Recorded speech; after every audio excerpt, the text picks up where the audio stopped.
season? Because the apprentice got whacked. Right? Yes, usually it's like it goes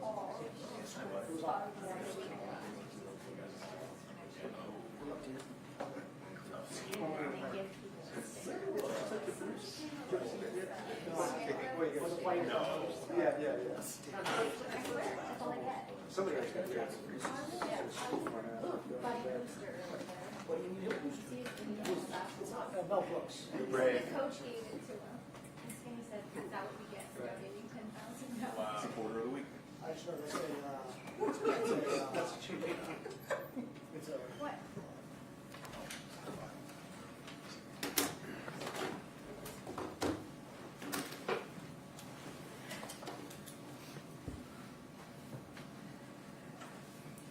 Sorry, I was injury updates. T in Orlando, what's their progress? Yeah, it's going to be similar as it was last week for Orlando. You know, to see where the week takes us. No worse off than it was going in. Just as the game went, kind of got hit on it and felt some discomfort where it was not in his best interest to keep playing. So we'll see where that goes during the week. Same with T. You know, it's we'll just take it day to day with him.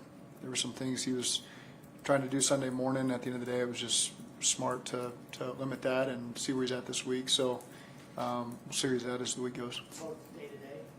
I'd say both are day to day, yeah. Jack, what can be done to get more pressure defensively? I mean, you had conversations with Lou about blitzing more.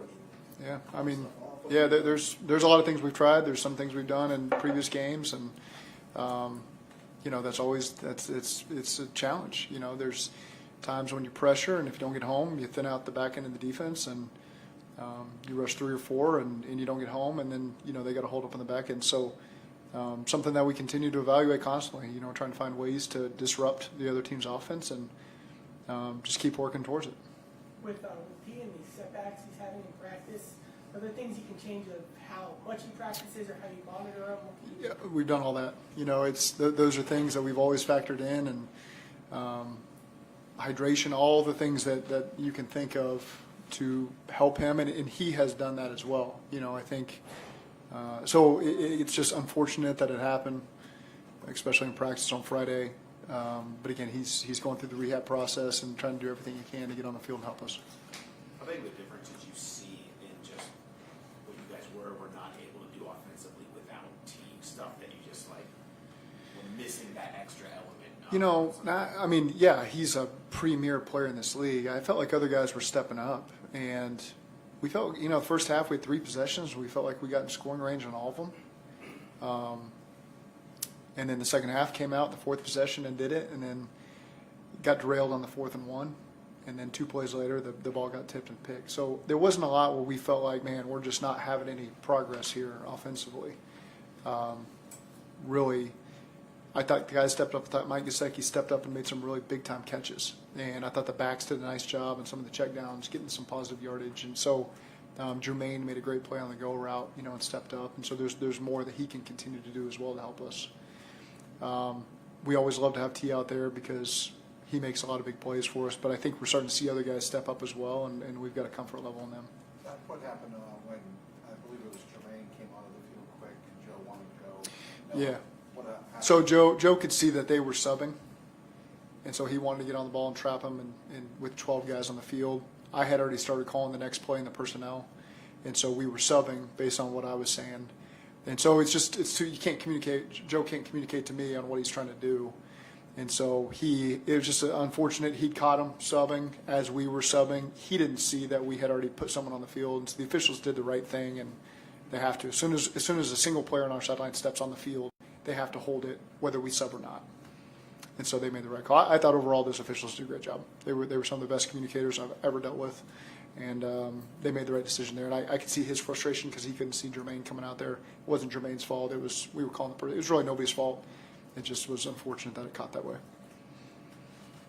Do you expect Burton to see more playing time? Yesterday, Yep. snap count was way up. Yeah, continue to find roles for him. I thought he did a nice job on some of the things where he got the ball directed towards him, and some that didn't even, that were completions elsewhere. And so continuing to find ways to progress him along is a good thing. What didn't happen on the 3rd and 1? Was it that you didn't feel like the offensive line got enough push? Was it Zach Moss not making the right read? Like, why did the 3rd-and-1 run we had. I think there's a lot of things that could have been done better. You know, I think the whole thing together could have been better. What's your, do you have regret over the 4th-and-1? Yeah. Like, you mentioned that yesterday, and what did you feel like stands out most to you about why you didn't like that? Yeah, I think on 4th-and-1 for the primary read to be thrown behind the line of scrimmage, and that's where the ball should have gone with the play call. That's not the best answer we can give our guys, and so that's 100% on me. Got to give us a better answer. I like the decision to go for it. I think that point in the game we needed to go for it and be aggressive in the moment. There's got to be a better call there that I can get us to, and so yeah, 100% on me. Andre has been done really well in the scramble drills, red zone, that type of thing. What's the next step for him to be more involved in the offensive play? I think sometimes just the way it plays out, the ball doesn't come that way. And he had the target yesterday on the curl route. He's got to come up with that. But I don't think there's anything where it's on purpose where the ball's not going his direction. It's just the way that the play is playing out. And that's just part of it. You know, Gesicki had several weeks where there was limited targets. And then all of a sudden this game, there was a multitude of targets for him. And he took advantage of it. And so I think that could be the same for Andre. All of a sudden for Andre, that same situation could pop up to where he gets 8 to 10 targets and has a lot of opportunities. And so again, he just continues to progress for us. The explosive for Eric All, is that play specifically for him, or could that have been anybody in that situation? He's run it twice now. He caught the same thing against Kansas City.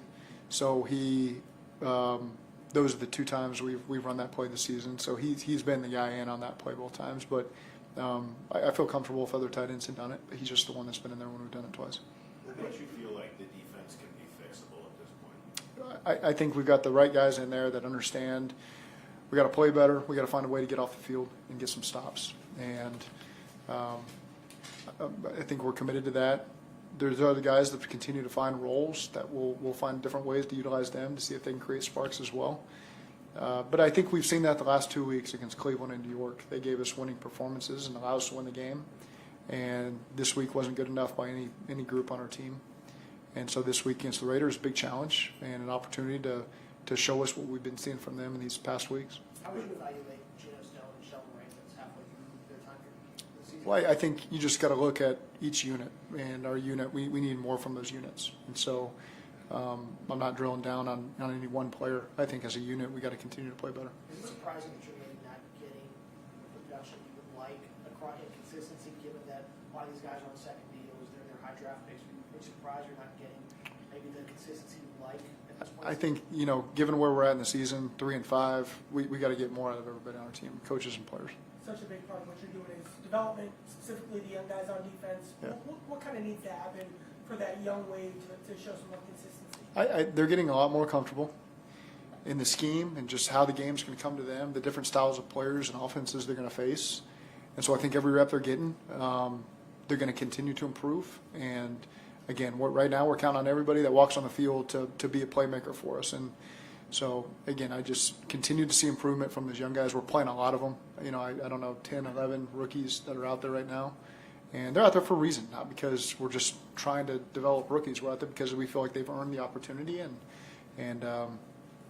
so I think that's the right move, and they'll continue to play for us. Given what you spent draft-wise on Miles Murphy, is it concerning that at this point in his career, I mean, obviously I know he missed time with the injury, but Yeah. this is the second year that you guys aren't getting the impactful type of production you need from him? I think that's part of it is missing 4 games this season. Getting hurt against the Colts, and so missing the tail end of training camp, missing 4 weeks, and so that's a lot. That's 6 weeks of work there leading into the season, and so I continue to know that we'll continue to see more from Miles, and he'll have some plays he's going to make for us that are going to come up in big moments.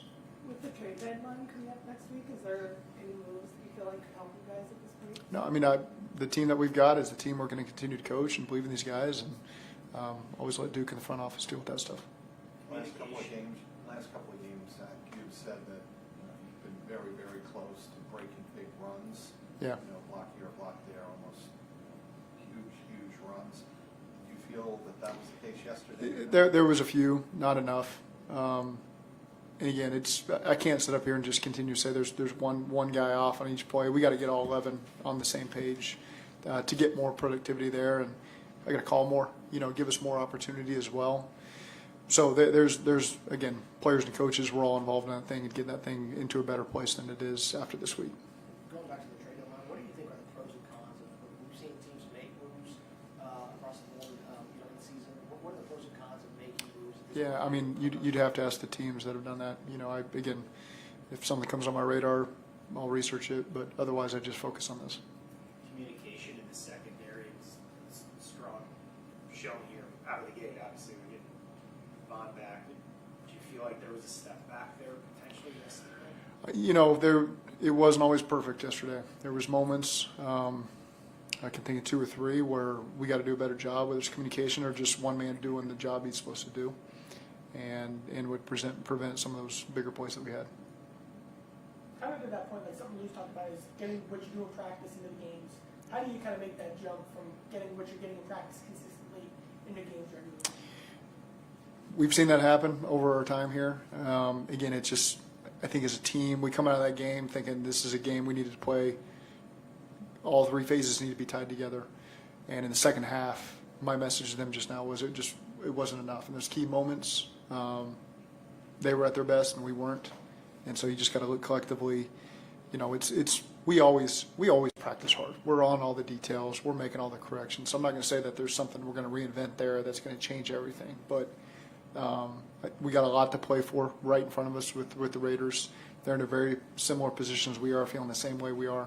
So we got to pick ourselves up and find a way to go to get a win this Sunday. Are there unique challenges that Lou's maybe facing this year that he hasn't had to deal with or encountered in the past? How's the environment for him and to be able to be successful, maybe different than maybe years past? Yeah, I think the challenge is to the whole team. We haven't gotten the wins that we've anticipated getting, that we've been working towards, and internally that can be frustrating, but we can't allow ourselves to feel that. You got to. This is the NFL. It's a very fair league.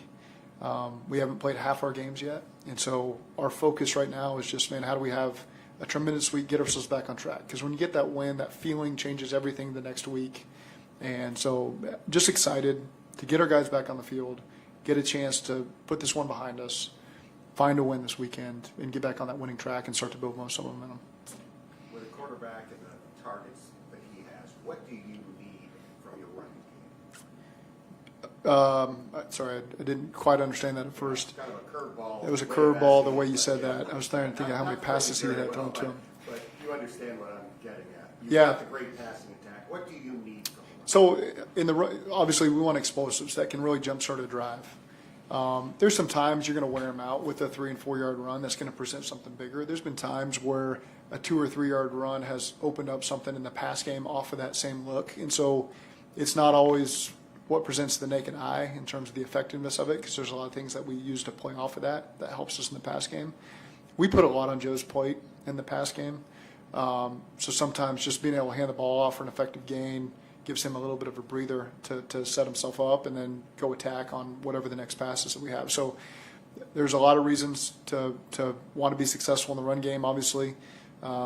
There is a mentality that when you get that thing going, that feeds into the energy of the team and the sidelines and the offense. And so that's not foreign to us. We know that that's something that we got to pick up. Okay, thank you.